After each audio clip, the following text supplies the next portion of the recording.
Okay, welcome everybody to this 13th NEXUS Gains talk, which will be today on managed aquifer recharge in the Ganges Basin, examining barriers to wider implementation.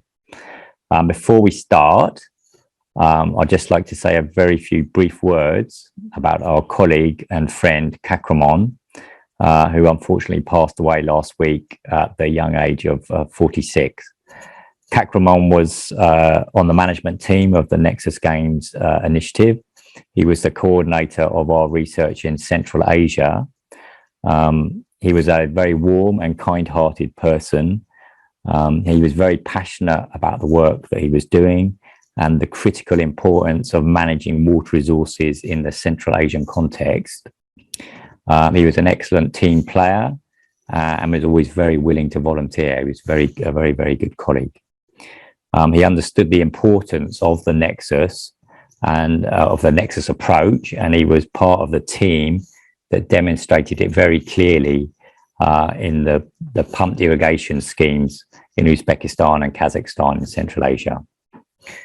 He will be deeply missed by his friends and colleagues at IMI and more widely within the NEXUS Gains community. And with that, I'd like then to pass over to Andrew Ross, who's at the Australian National University, who will moderate the rest of this session. Thank you very much, Andrew.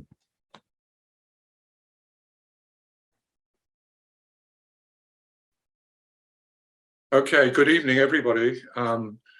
As Matthew said, I'm Andrew Ross. I'm a research fellow at the Fenner School of Environment and Society at the Australian National University in Canberra. I'm very interested in integrated surface water and groundwater storage, use and management. I've worked on those subjects for almost 20 years in Australia, Europe, USA, Southern Africa, and Asia. So I'd like to note at the start that groundwater is the hidden water resource, but it accounts for more than 99% of liquid freshwater on Earth and supplies about half of the volume of water withdrawn for domestic consumption and about 25% of the water withdrawn from irrigation. But global groundwater resources are under threat, with an estimated 15 to 20% of withdrawals this century causing aquifer depletion. Managed aquifer recharge is an important technique for restoring depleted aquifers and increasing water security and community resilience to floods, droughts, and climate change. MAR is the purposeful recharge of water to aquifers for subsequent recovery or environmental benefit. MAR improves the efficiency of water use and community resilience to droughts and floods by storing water underground in wet times and recovering stored water during dry times. In 2019-20, I worked with colleagues to prepare a UNESCO publication called Managing Aquifer Recharge, a showcase for resilience and sustainability, which was published by UNESCO in 2021. And this illustrated the glowing global application of MAR in 28 case studies in 16 countries. So underground taming of floods for irrigation, or UTFI perhaps, is a significant innovation related to MAR that involves storing excess water, floodwaters in aquifers. And Paul Pavlik and his colleagues have developed UTFI to manage floods and droughts at the river basin scale, starting with pilots at a lower scale. This involves targeted recharge of aquifers using seasonal excess surface water flows that potentially pose a flood risk, with the aim of recharging depleted aquifers and reducing downstream flooding. Stored water can be recovered later to provide supplies during dry times when surface water is scarce. And this provides the opportunity to increase agricultural production during dry seasons and increase community resilience to floods. So in this webinar, we're going to have presentations about UTFI from 3 speakers. First of all, Paul Pavlik, senior researcher from IWMI, will give an overview of UTFI at the global and local scales. Then Faiz Alim and Navneet Sharma from IMI in India will talk about the implementation of UTFI in agricultural communities in India. And then Gayatri Angel, MSc candidate at TU Delft and Wageningen University in the Netherlands, will talk about the integration of UTFI across adjacent rural and urban communities. After the 3 presentations, I'll offer some brief reflections. So that'll take us about 40 minutes, we hope, and then we'll have about 20 minutes for Q&A or maybe a little bit more. Please type your questions into the chat box, and I suggest you just start doing that during the presentations and before the Q&A time. That'll make it easier for me to call on our speakers to respond to your questions. So I'll do that. I'll take questions from the Q&A box and assign them to certain people to respond. And then I'll make some brief closing remarks at the end of the webinar. And now I'm going to hand over to Paul Pavlik to make the first presentation. So over to you, Paul. Thank you, Andrew, for moderating this session and for giving us a very clear and a comprehensive setting of the scene and the program. So as Andrew had said, I'm Paul Pavlik from IMI's Southeast Asia Regional Office in Vientiane in Lao PDR, and I'm a hydrogeologist and have been one with IMI for over a decade now. Now, just allow me to share my screen to kickstart this presentation.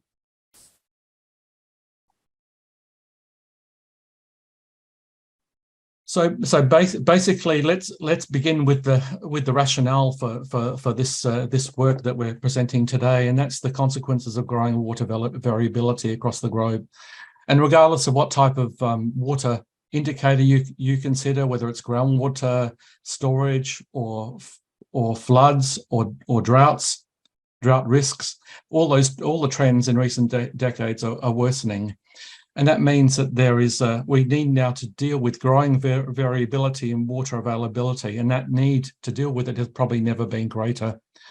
If you look at the socio-economic impacts of droughts and floods, they're huge, they're enormous. In South Asia alone, if you look at the statistics, they suggest that the number of people affected by floods each year in South Asia is around about 32 million. And the economic costs associated with floods are around about $1.6 billion per year. In terms of drought, it's 26 million people affected and $70 million per year. And I should point out that that's a World Bank report from 2010. So the figures in the present day, under current conditions, are probably much larger than that. So we need to really be able to enhance water storage through interventions at the community level, I think, and what MAR is one of the techniques that holds some promise. But I think many of us would agree that managed aquifer recharge has had some success in some areas, but there are large parts of the world where it certainly hasn't reached its potential. And I cite, for instance, a study, a recent synthesis paper prepared by 30 experts in this area that show that MAR has contributed, in terms of recharge volumes, roughly 1% of the total amount of groundwater abstraction. So we're very much at a low level in terms of MAR implementation. So this work that we're talking about, UTFI as it's pronounced, and we'll get onto what that is exactly in a moment, is centered around developing and mainstreaming pragmatic yet effective solutions for dealing with water-related risks. As you see in the images, floods and droughts and groundwater depletion in a co-managed way. So the UTFI concept is illustrated by these schematics. It's something we've been developing over the last year. That's IMI and a whole host of different partners, which I don't have time to go through. And really, what the schematic shows in a theoretical sense is that if you look at a river basin that is affected by groundwater depletion and regular seasonal floods, it's theoretically possible to intercept that water prior to it impacting on communities through floods and recharging that water, thereby mitigating flood risk and increasing groundwater storage. So that's a theoretical sense, and the way one might implement that, say in the Ganges Plain, which is the focus for our work, is shown on the right-hand side, where you're talking about harnessing existing water infrastructure like village ponds, retrofitting them specifically for recharge purposes. So one of the first things we did in our research is have a look at the hotspots. Where are the opportunities for UTFI?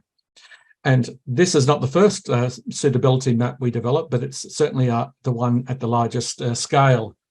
And we did a global analysis looking at available global data sets relating to flood and drought hazards, as well as hydrogeological parameters.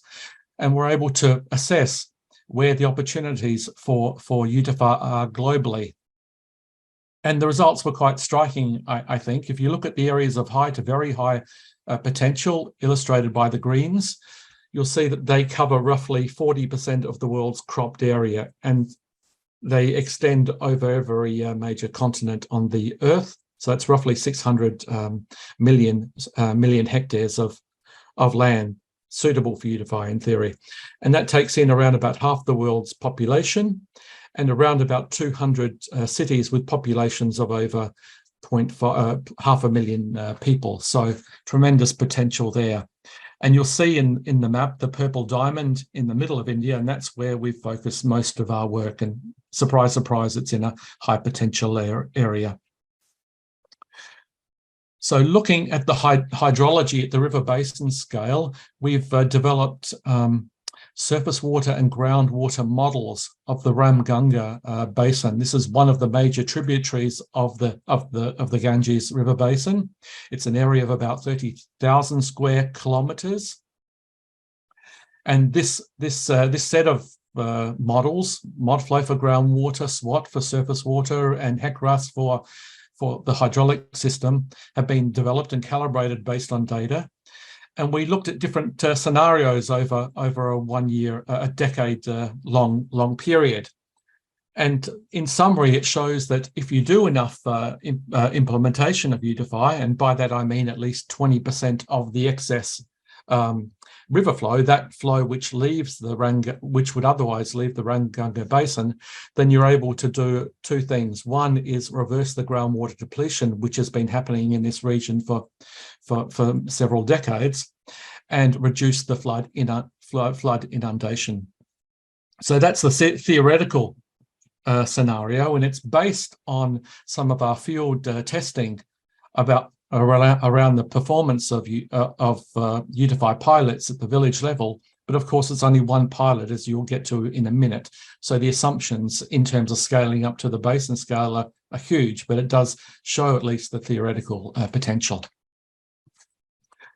We've coupled the economics to that hydrologic modelling, and this is basically looking at the same basin again, but looking at the costs and the benefits associated with that UTFI implementation. So by costs, I mean the infrastructure for putting in place UTFI, the land use conversion costs with acquiring land where it's needed, and the costs of pumping the groundwater out of the system, recovering the recharge water in essence. And the benefits are in terms of flood damage mitigation and in terms of increased crop productivity through that extra water. And the discount rate that has been used for this analysis is 10%. So what it shows is that internal rates of return of more than 10% show that UTFI is economically viable. So you see the numbers are good at 10 to 50%. higher for surface recharge methods because they're cheaper to implement than well recharge methods. They're the two general typologies of recharge. And the viability is dependent on the type of crop that's grown. More profitable for crops like sugarcane and less so for maize. So again, providing more encouragement that this type of approach may make sense not only hydrologically but also economically. But of course, there are very large assumptions in this, but it does provide us motivation to go forward. So as I said, we've done some piloting of UTFI in Uttar Pradesh, and again in the Ramganga in one particular village. And in this case here, we identified a community pond which had been abandoned and retrofitted, especially for recharge, with a series of recharge wells. We had to go for well recharge in this case because of the underlying geology. So we take water from a pond during the wet season when flows are surplus, allow filtration and sedimentation to occur in the pond, and then that water is recharged under gravity through those recharge wells, and then it's recovered by farmers in the surrounding area.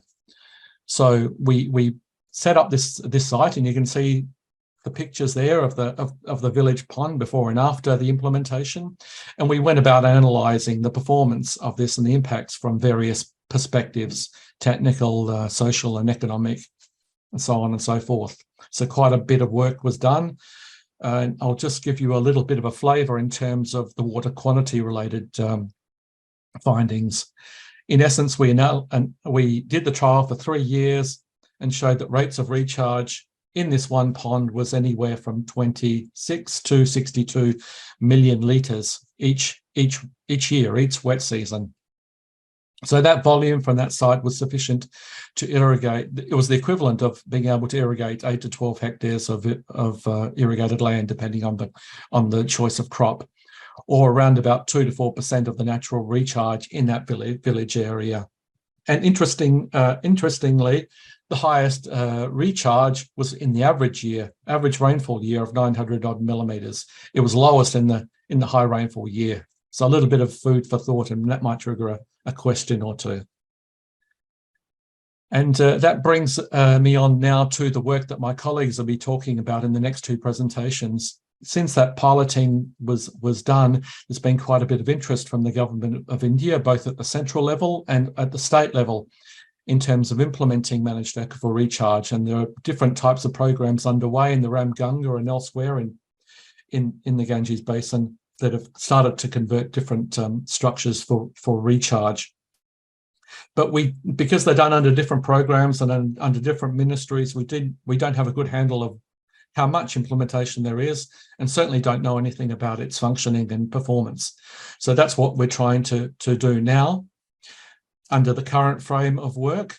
And then in future, we'd like to look at not only the technical performance, but also the community perceptions of this and the cost-benefit analysis, and provide this data to colleagues within the NEXUS Gains program who can use it to refine models like I showed you a few minutes ago to provide better guidance in terms of the levels of implementation of recharge to achieve sustainable water use.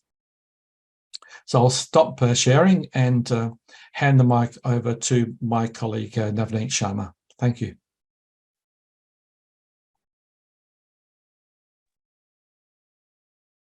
Thanks, Paul. I am just sharing my slide.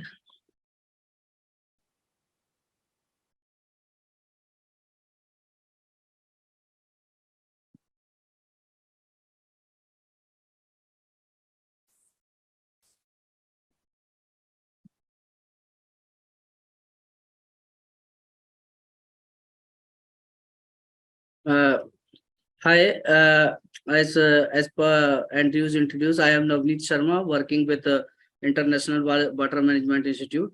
So basically, I will be talking about the quantifying the functioning of the recharge pond existed within the Ramganga Basin. So at present, we are working with in the Ramganga Basin of two mainly districts. So using this slide, we are basically how we have achieving the present ongoing our project. So in the first step, we had the field visit, then we have stakeholder meeting with the district authorities, then the site selections for the different kind of ponds. Then we did the stage volume survey to make the stage volume curve, and then we have installed the staff gauges in the each site for monitoring the water table. And now then finally the pond water level monitoring with the community. So in this then the thing is that to characterization of this the recharge ponds, because in within the basin, if we will talk about this two districts, we are having 1,000 of ponds. So in that 1,000 of pond, the storage structure that we need to prioritize. So for the characterizing this structure, we had developed our, based on the stakeholder engagement and field visit, we have developed our criteria to identify the site. So the basic objective to monitoring this recharge potential for different two kinds of structures, ponds and check dam. So we will mainly focusing on these two districts for the under the Ram Ganga Basin, Muradabad and Rampur districts. So for district level involvement, we had the district level stakeholder engagement to get involved the district authorities and get approval for monitoring such kind of research project. So we have the three kinds of basic level: the district level representative, then we are having the block level representative and the village level. So initially we approach the district administration, then we approach to the block administration, then finally at the village level, like we are having the village head and village secretary to get official permission and the at the end of the finally community involvement. And after the stakeholder engagement, we had several field visit and interviews with the assistant engineer of minor irrigation and the block development officer and district development officer. And in the field visit, we have around more than 100 ponds, which was some of the pond was we can say it's a repose for the recharge, especially constructed for the recharge, and some of the control pond. Then for prioritizing these 1,000 of pond, we have visited around more than 100 pond, and out of that we have applied these are the criterias that we use after during our field visit, like the area of the pond is how much area of the ponds and the distance from the canal or distance from the water source, so that we can divert to further recharge. Then the chances of the pollution and the at present use and ownership and the accessibility of the site, the sites. Then interest of the villager, that is very important for the community participation, that how they are interesting, and as well as villager and as well as the village head. So for to get to know the interest of the villager, we have prepared the separate questionnaire to ask them villager, like is they believe that water table is declining in their area, do they think that to manage the water level at the village level. So like that we have prepared the separate questionnaire, and based on that questionnaire criteria, we have categorized into three categories, like low, medium and high. And then finally after the visiting this site, we have finalized the 15 site with the different characteristics of the site, like we are having the different size of the pond, and some of the pond are reposed for the recharge, and some of the control pond. So out of 15, 10 ponds were reposed by the district administration for the recharge purpose, and 5 ponds were we had taken for the control.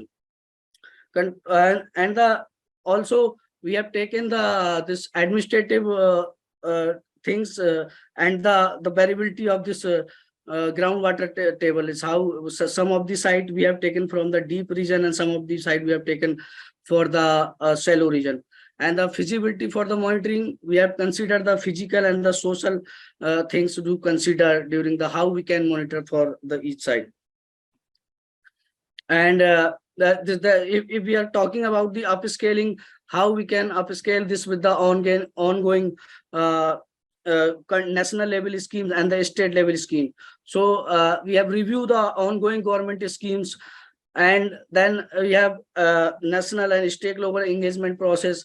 Like we are having the, for UTFI infrastructure, we are having the Manrega, it's Mahatma Gandhi National Rural Guarantee Employment national schemes. Then we have financial commission.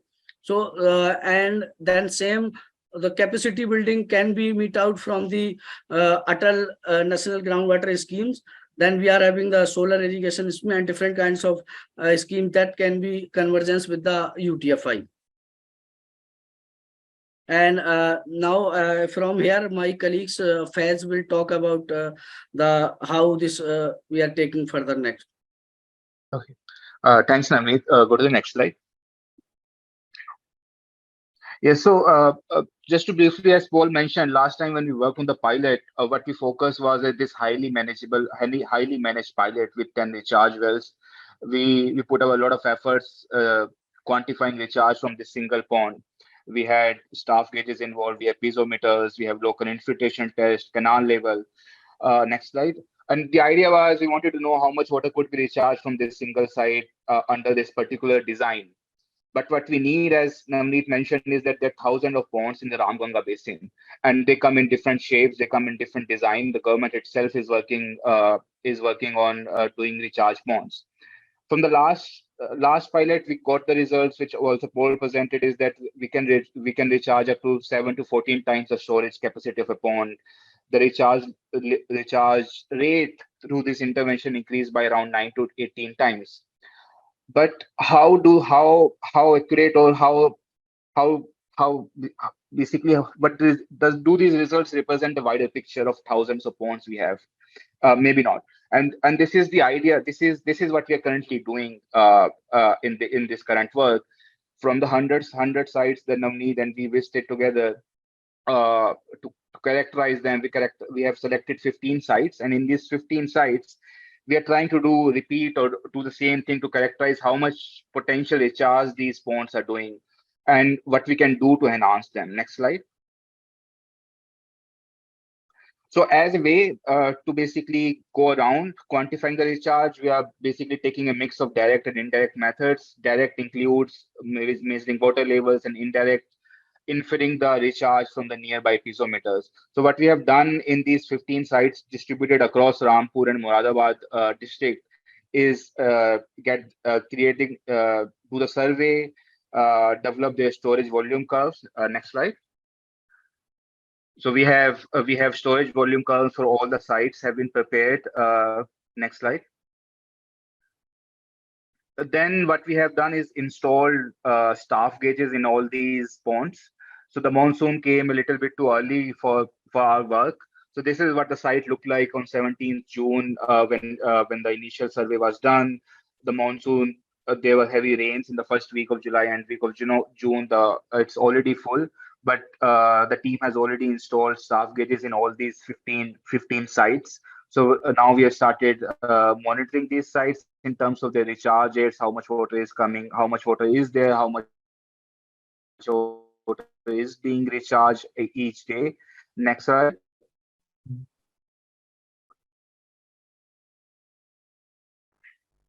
Next slide, Navneet.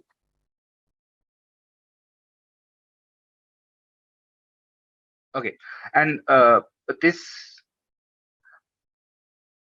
work is being done, but so instead of being what we have done in the pilot, where the one site we could manage our site. Right now, these sites are distributed across multiple villages, 15 sites. So what the monitoring currently is being done by the local citizens, the nearby villagers who live near these sites. So what we have set up is a WhatsApp group with these farmers, with these villagers, who every day at a predefined time visit the site, take the photo or the label, and send us on the WhatsApp. So this is what's currently is going on. This is what currently is going on the site monitoring part. And by the end of this monsoon, in November, December, we will have a good idea of how these sites are functioning, both control ponds, but also repurposed ponds by the government, by industries, so that we have a case to make for investment and modification of these thousands of ponds that are distributed in the Ramganga Basin. Next slide. I think that's it from my side.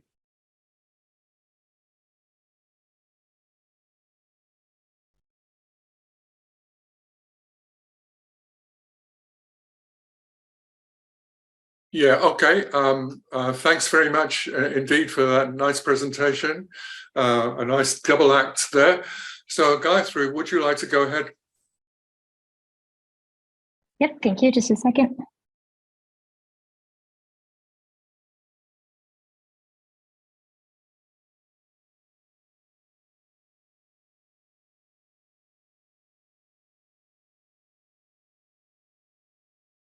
Right, good afternoon, everyone. My name is Gayatri Angu. I'm a master's student pursuing my thesis with EME and using UTFI as one of my case studies. And I'm taking more of this spatial planning and policy perspective on this to look at opportunities and barriers for recharge ponds, and especially for urbanizing districts in the basin.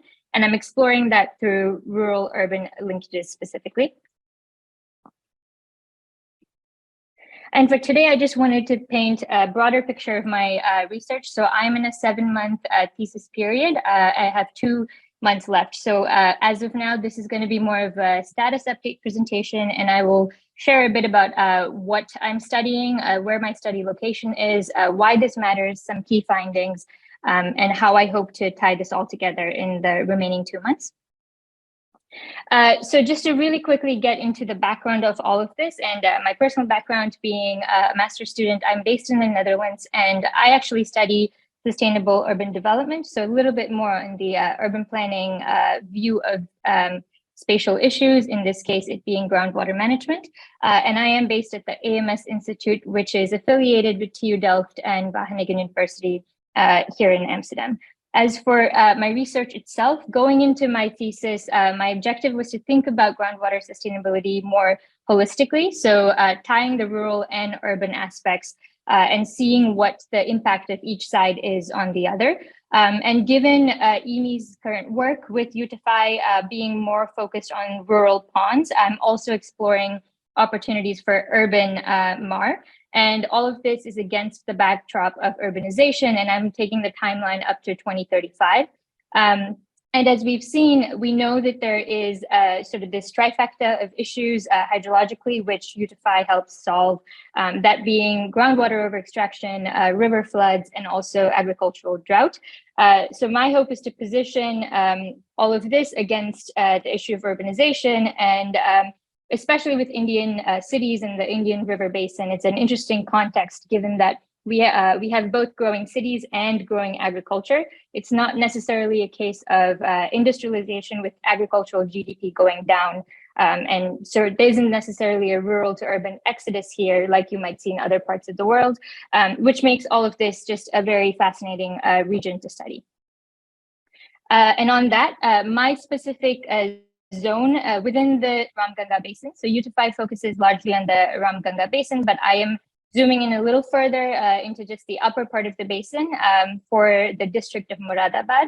And because I am looking at rural and urban, I needed to select a focal city and a couple focal villages. So my city is Moradabad, and the villages break down into blocks, but within those, I went through an extensive selection criteria to choose certain villages where I would then go to for my field visit. So all of this was to inform my field work, which happened a month ago now, and I spent about 2 weeks in Moradabad between the urban and rural sides. And just to maybe quickly mention some of the factors I considered when it comes to the village selection side of things, I looked at the overlap between places that were vulnerable for floods and then places that were vulnerable for groundwater issues. And that then dictated which villages I would pair up with my city.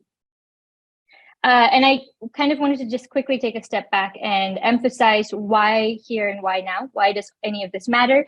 When we think about a situation like India, you have a very interesting development trajectory. And from a development perspective, looking at second-tier cities are more critical, so we can catch some of the mistakes almost like ahead of time down a development trajectory.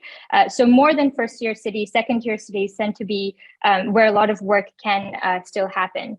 And in the case of Moradabad, it is also going through a lot of groundwater issues. It's deemed as semi-critical for its groundwater over extraction. And if we did a time series analysis for the past 10 years, you do see that there's a lot of peaks and troughs in groundwater levels for the district, and we want to have this somewhat more levelized, which something like a recharge structure would help with. So there is an existing context of groundwater over extraction being a critical issue. And that's just one piece of the puzzle. And then when we look at disasters with droughts and floods, we see this basin undergo a lot of these concerns as well. So all of this put together really necessitates such technologies and studies in the region. That then brings me to my approach. I am looking at this from rural-urban linkages, and I'm actually working along 4 different pathways between the community spatial planning side, the biophysical environment, and different frameworks. But for the purposes of this presentation, I'm going to just highlight some of the community linkages that came up, especially during field research, and then some of the spatial planning and policy side of things, which will then inform my proposal at the end of my research. Starting with the community, it's actually very interesting when you think about the different groups that are affected and what sort of linkages that then present themselves.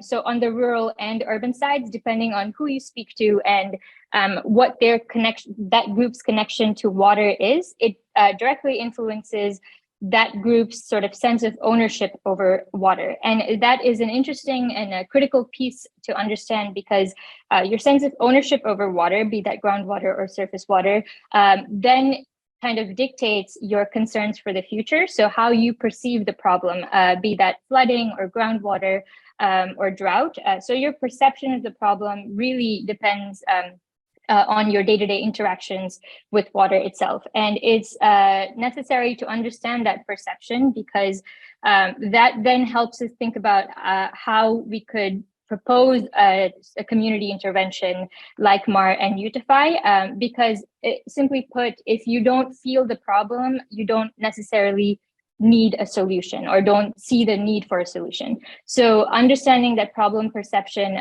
was critical, was a key part of my research. And I did that both on the rural and urban sides through various fieldwork methodologies. And just some interesting takeaways to highlight what we saw, especially downstream, when we were interviewing different villagers and village heads along the river basin. This was about a 2-day field trip. We saw that there was actually, especially downstream, a larger fear for flooding, because this happens every season, and those populations flee to the city being Moradabad, every time there's a flooding incident. So for them, their most urgent issue is flooding, and they see the solutions of pitching the river as the most urgent need, and they don't necessarily perceive ponds as an immediate solution that would solve their concerns. So that is a almost barrier for us to take a note of. And when we think about groundwater, the rural populations do have actually pretty high sense of awareness and concern for groundwater, because they interact with it every day in terms of their agricultural activities. And then on the urban side, it's a bit of more of a disconnect from the urban inhabitants to the municipal level water planning. So they're one step further away in their connection to water. And therefore, that might mean community interventions like ponds and the cooperation modalities for urban groups would have to take a different shape. This connects now to the policy side, the spatial planning sort of rural-urban linkage. And this is really a de-linkage. When we look at the basin, we see that it goes from national agendas to basin level master planning, which the Ramganga Basin has a master plan for, that then breaks down and gets disconnected to rural development and urban development. And there are some key contrasts between rural and urban development policies. And it goes everywhere from the space that you have to work with, the physical space, to land ownership concerns, which also looks very different on rural and urban. And then the institutional and funding structures, which Navneet also briefly brought up. The schemes that are involved, the governance structure, all greatly change on either side. And that's something we also need to be aware of, because when it comes to scale up and operationalizing UTFI further, it's important to have a specific approach depending on which side. And also, just to put a note there about the peri-urban zones, that becomes an interesting sort of limbo where different rules do apply. And I wanted to end on my current state and how all of this would connect to the proposal I'm working with on my thesis. So right now, I'm more on the quantitative side of things, working on a water budget calculation to understand the current versus 2035 demand for groundwater. And I'm currently looking at the urban side, but we'll also be doing the same calculation on the rural and peri-urban side of things. And that's important to understand, so we can then do a matching of UTFI ponds recharge capacities, which we have from our pilot studies, and then connect that to what the demand is. All of this will help us dictate how much recharge we do need and where it is possible to implement this on all three segments of rural, urban, and peri-urban. And through some different interviews and master planning policy review that I've done so far, some of the opportunities for implementation, especially on the urban side, can be anywhere from the parks and existing ponds to peri-urban floodplains can be another interesting zone. And also when we want to circumvent the issue of land ownership, it could be interesting to think about government-owned land. And in the case of Moradabad, there's in fact a big parcel of land that the Indian Railways uses, which, and the railways also being a key consumer of groundwater, we could propose to them to think about recharge structures as well. So this is where I'm headed with my work in the next 2 months. And some of my open-ended questions that I'm working with right now is everything from the quantifiable side of nature of this work to then in the future, also thinking about conjunctive use of surface water and groundwater. Could we think about a 60-40 breakdown? So I'm tackling those sort of policy recommendations and the spatial planning proposal at the basin level. And I think with that, I'll pass my time off back to the moderator. Thank you.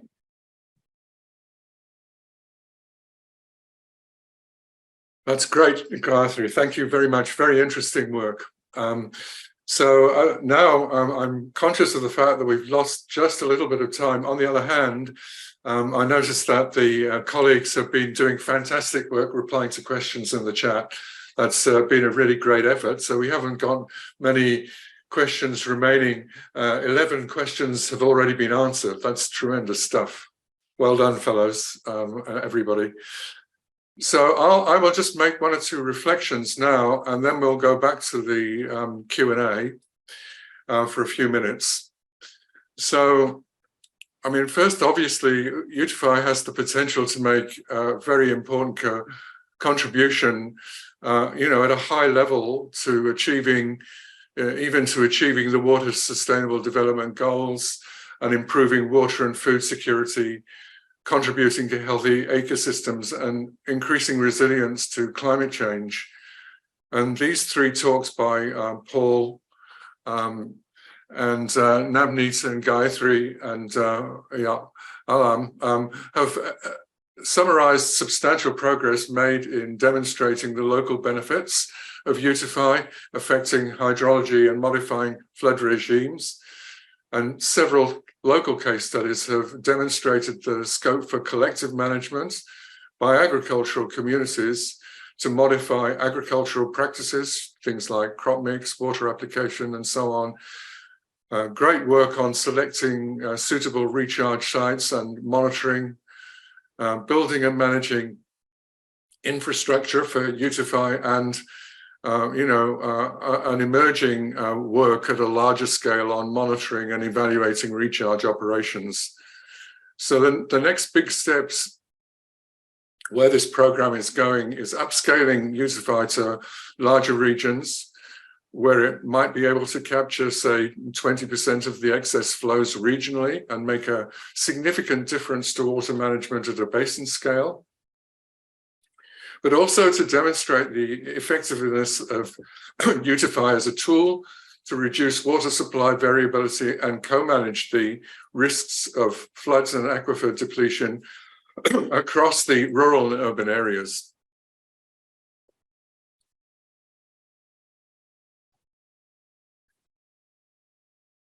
And so upscaling UTFI to larger regions, including both rural and urban settings, requires additional development of UTFI and proof of concept.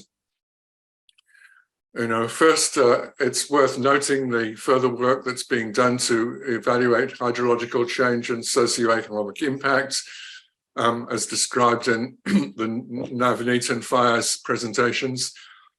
And additional monitoring and improved accounting is required to measure and manage the impacts of recharge operations on water quality and quantity and quality in aquifers and connected surface waters and ecosystems under different climate scenarios. So this is emerging work, and it's necessary to have a good understanding accounting for downstream impacts when upscaling, to avoid concerns about these impacts becoming a significant barrier to implementation of UTFI. And a second point I'd make is looking at across urban and rural communities, while they face similar risks from floodwaters and groundwater depletion, urban communities have different challenges: higher population density, more concentrated demand for water, greater risk to water quality, limited availability for land for recharge structures, and it's more expensive land.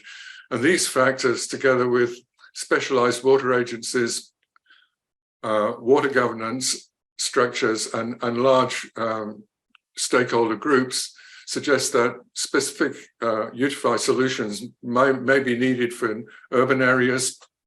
And for example, these might include natural infrastructure solutions such as urban wetlands, trialed in green cities, which may be adapted for flood management, aquifer recharge, and treatment of pollutants. So UTFI has the potential, I think, to be a significant tool for improving integrated regional water supply planning. And, Gayatri has been talking about some of her work in that area. It's going to need significant stakeholder engagement, I should say, and initiative, and institutional coordination, noting that, change and strong leadership is needed. So these significant differences between rural and urban water governance, are things that will need to be looked at. So I think I don't want to make any more remarks myself. So now we can move to looking at the Q&A. And as I mentioned, because of the fantastic work that's been done by people, the presenters answering questions online, we don't have many questions remaining in the chat. One interesting question is, what's the potential for transferring this approach to the Sahel part of Africa? Any case study or future plans? I might toss that one to Paul. Are you there, Paul? Yes, indeed, and thank you to Amber for that excellent question. I think if you look at the theoretical maps, the maps I showed, there is potential there, suggesting that there is a need for the water, there is a need for the groundwater. There's an excess of rainfall, of flood water. Yeah, so it's certainly worth considering. But sub-Saharan Africa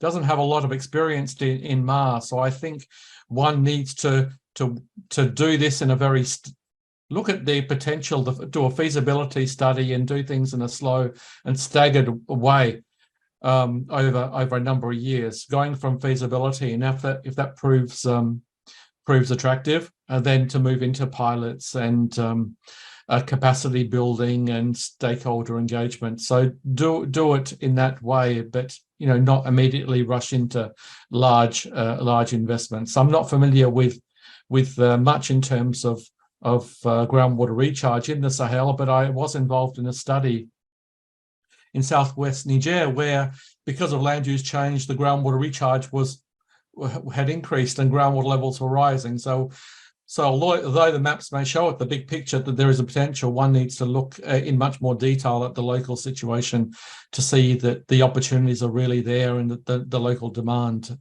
is as well. Thank you. Yeah, thanks for that, Paul. Yeah, I agree that we need to have preparatory work, pilot sites and building capacity before this can. Before we can be sure that this is going to work in different areas. I've got another question online from Arvind Dalwaya, I think his name. Rain, canal and tube well irrigated areas also contributes in recharge. Have you considered these components? So I think that might be one for Faiz and Navneet. I can take it, Rose. Thanks. Hi, yes, Arvind. So what we are trying to do in this one is to characterize recharge from the managed aquifer recharge infrastructure. That includes ponds, check dams, or recharge wells. So recharge from rain is natural recharge, canal, tube well irrigated areas, return flow. So those are already considered as component of ground recharge that are adding to aquifer. But what we are trying to do is how we can enhance this recharge which is already existing. So that is the aim. We acknowledge this recharge is happening from these areas, but the aim objective is how Mark can enhance this recharge which is already happening. Yeah, I hope I have answered your question. Yeah. Okay, well, I have no more questions open in the chat. I just wanted to ask Paul, because we lost a little bit of time, can we go 10 minutes over, or should we try and wind up on time?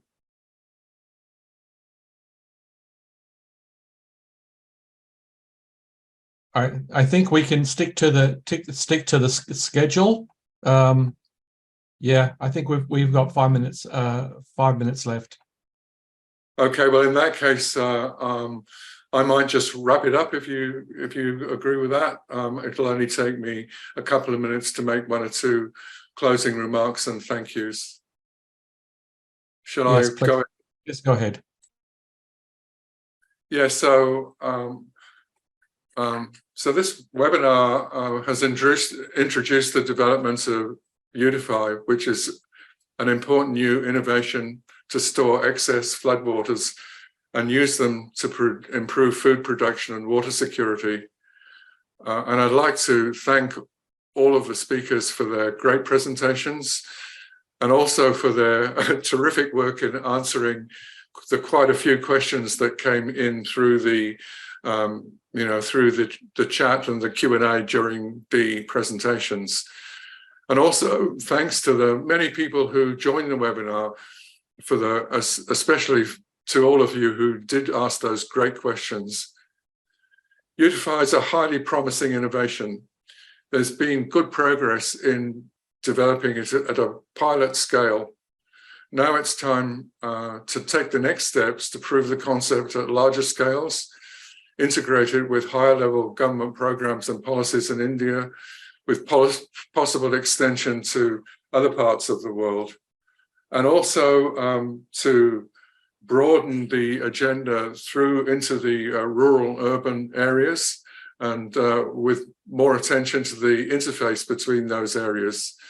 This is an important work in progress, and I'm really looking forward to the results from the next stage of the research and action. So thank you so much for everyone for making this a great webinar.